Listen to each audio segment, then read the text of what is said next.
Imagine finding yourself in a small metal box surrounded by hundreds of kilograms of ammunition and fuel on the battlefield where you're the primary target, and all it takes is one spark in the wrong place for flames to engulf you in seconds. This was constantly on the minds of thousands of tank crews as they spent numerous hours in merciless conditions where everything from outside and inside the tank tried to harm them. Tankers had a saying, "Tanks are designed to hurt people, and they don't care which one."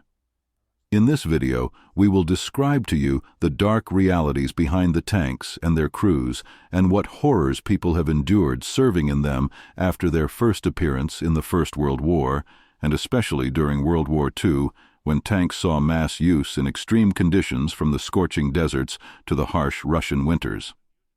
Tanks have always been a fascinating sight. However, when you scratch beneath the surface of the fearless armored machine that destroys everything in its path, you realize that there is a much darker side to this weapon.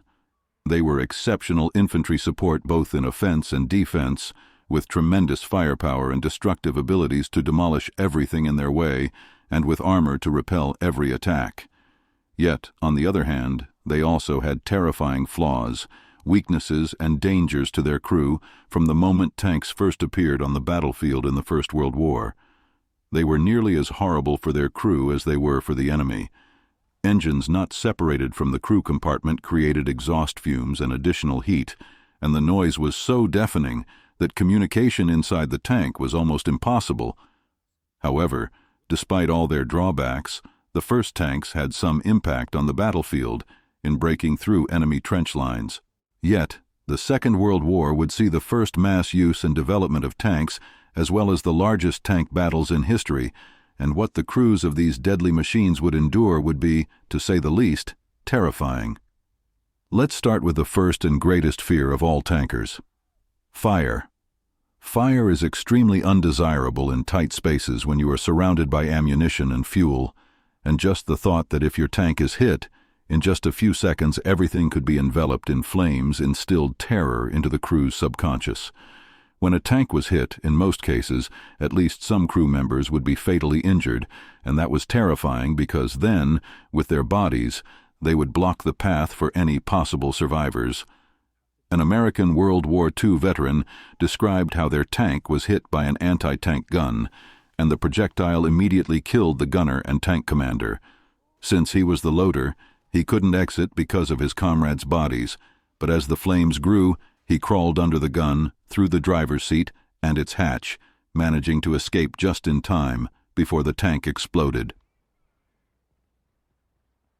Another horrific example comes from a British World War II veteran who remembered for the rest of his life a situation from the African front when the tank next to theirs was hit and immediately caught fire. At that moment, one of the crew was on the radio on a channel that all other tanks could hear, and from the tank engulfed in flames, they could hear his voice saying, "Help me! Help me!"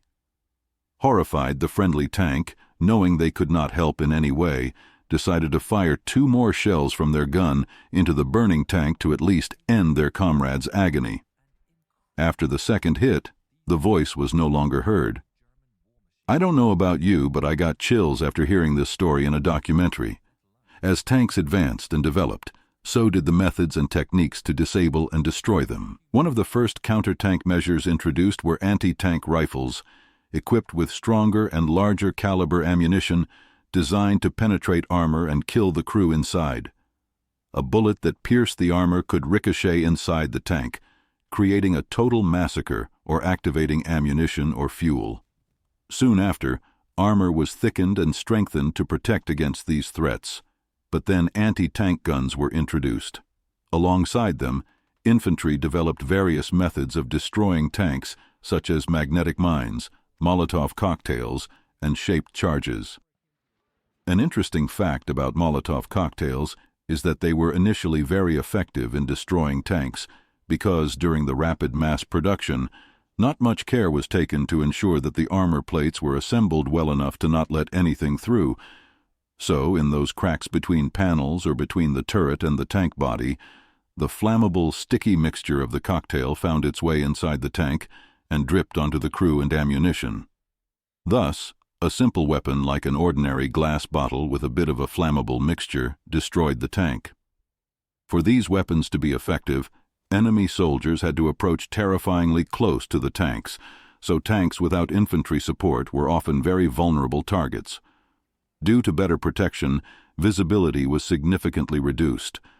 The crew relied on the commander, who most of the time had his head out of his hatch and watched carefully. Besides that, the only source of visibility were narrow periscopes, which could often fog up or get dirty from the outside, further reducing visibility. Thus, enemies could exploit these blind spots and get close enough to deliver a deadly blow, or even climb on the tank and throw a bomb inside, making a tragic end for the crew. Even hits that did not penetrate the armor could have a terrible effect inside, as the force of the projectile's impact could cause metal from the inside to detach and fly at high speed towards the crew's face, sometimes causing deadly wounds. An additional horror in World War II for most American Sherman tanks was the gasoline engine. Even aircraft engines running on kerosene were used since gasoline, and kerosene are significantly more flammable than diesel. These tanks received morbid nicknames from the enemy, especially from the Germans, who called them after famous lighters whose advertisement was that they always light on the first try.